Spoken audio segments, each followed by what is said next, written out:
Je m'en vais tout droit faire la lecture de la déclaration politique numéro 121 bar président national bar mouvement lumumbiste et progressiste bar Kinshasa bar 2018. En ma qualité du président du mouvement lumumbiste et progressiste MLP en sigle, je porte à la connaissance de la communauté nationale et internationale ce qui suit. Qu'avant les meetings organisés par l'opposition le 26 septembre 2018 sur la place triomphale à Kinshasa, j'ai fait une déclaration le 19 septembre 2018 en hommage à nos compatriotes tombés le 19 septembre 2016 à travers laquelle j'avais exigé des correctifs substantiels sur le processus électoral en rapport notamment à l'abandon par la CENI de la machine à voter et au nettoyage du fichier électoral. J'ai ensuite adressé un message aux opposants le 10 novembre 2018 relatif à la désignation du candidat commun à Genève, dans lequel je faisais observer à mes frères que le processus électoral en cours est un complot contre la nation et l'avenir de notre peuple,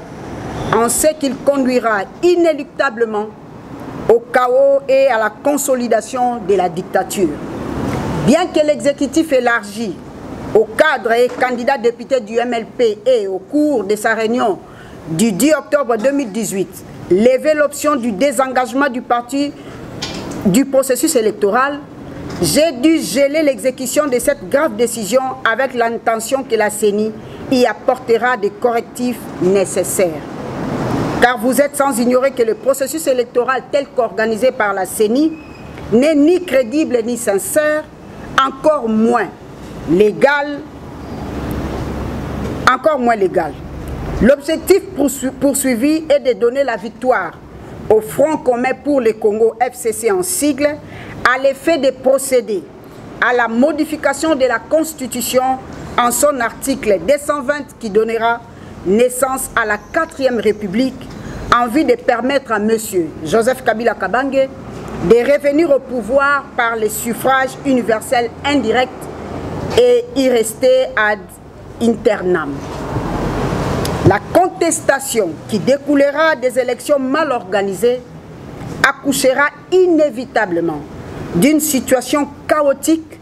pour ne pas dire désastreuse pour notre pays. L'obstination doublée de la mauvaise foi manifeste de la CENI a amené notre peuple aux bonnes élections, mais aussi l'absence d'un début de correction m'oblige en ma qualité de président national d'annoncer solennellement à mes compatriotes et à la communauté internationale les désengagements ou les retraits du processus électoral de mon parti, les mouvements lumumbistes progressistes, lesquels refusent la trahison et la capitulation devant les ennemis du Congo et du peuple congolais. Cette dure décision n'était pas facile à prendre, étant donné que mon parti, à lui seul, compte plus de 100 candidats députés provinciaux et nationaux validés. Les mouvements lumumbistes et progressistes, MLP en sigle, ma formation politique continuera cependant à faire partie des regroupements politiques Ensemble et la Mouka, tout en jouissant de son autonomie conformément à l'acte constitutif de l'ensemble notamment. Que vive la République démocratique du Congo, que vive le peuple congolais et que seule la lutte libère. L'honorable Franck Diongo Chamba, président national du MLP. Je vous remercie. En principe, il n'y a pas de commentaires à faire. Mais simplement, je voudrais dire au chevalier de la plume que cette décision n'est pas une surprise. Parce que la manière dont la CENI prépare les élections, ça se voit clairement que le pays est en train d'être acheminé lentement mais sûrement vers l'embrasement. Et le MLP, à travers son leader, qui est un visionnaire, a constaté qu'ils ne peuvent pas permettre à ce que le MLP puisse aussi faire partie de ceux qu'on dira plus tard avoir comploté contre la nation et contre le Congo. Voilà pourquoi, fidèle à ses engagements vis-à-vis de son peuple, le parti, à travers son président, a pris aujourd'hui cette décision qu'il a communiquée à travers lecture faite par le secrétaire général adjoint chargé de l'information, et lequel message va vous être lu en lingala par le secrétaire général adjoint chargé de questions de sécurité. Maloba ya lingomba ya politiko MLP ekambami na ndeko Frank Diongo Shamba. Maloba maye mazali kolobela na bai Congo to ba Congolais nyonso et puis na molongo mobimba pote ayebisa bango polele ete lingomba na ye ya politique na mukuse MLP ebendi nzoto na oyo etali maponomi ya le 23 décembre. Pona nini ebendi nzoto? Ebendi nzoto po ete noki lobi baya koloba lisusu te Frank Diongo molobeli ya bana Congo, ntoma ya bana Congo oya bundelaka bana Congo ndenge nini akoti lisusu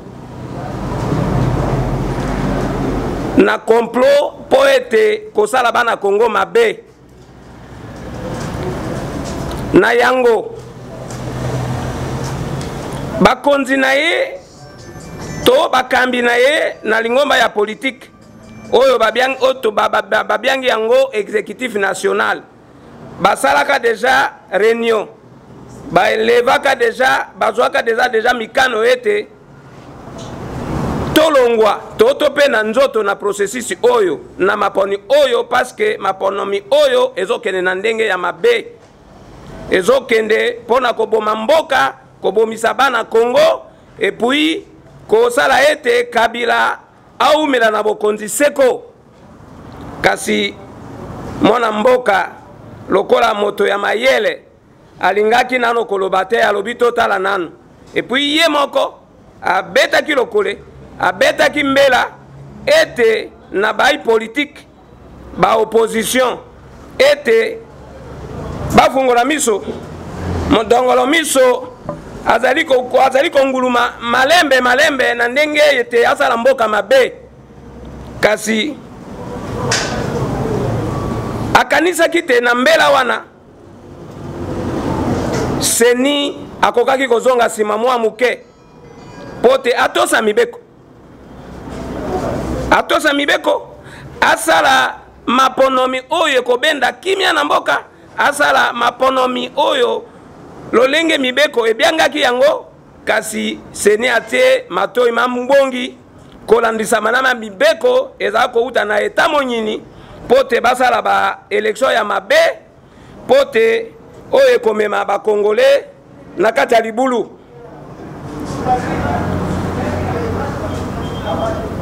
lokola ye akoki kokota na nzela oyo ezomema ba Congolais na kati ya libulu te yango wana azui mokano ye na lingomba na ye ya politique e abenda nzoto akoki abena nzoto na maponomi wana kasi na kobendaka nzoto na maponomi wana atikali bobele lisanga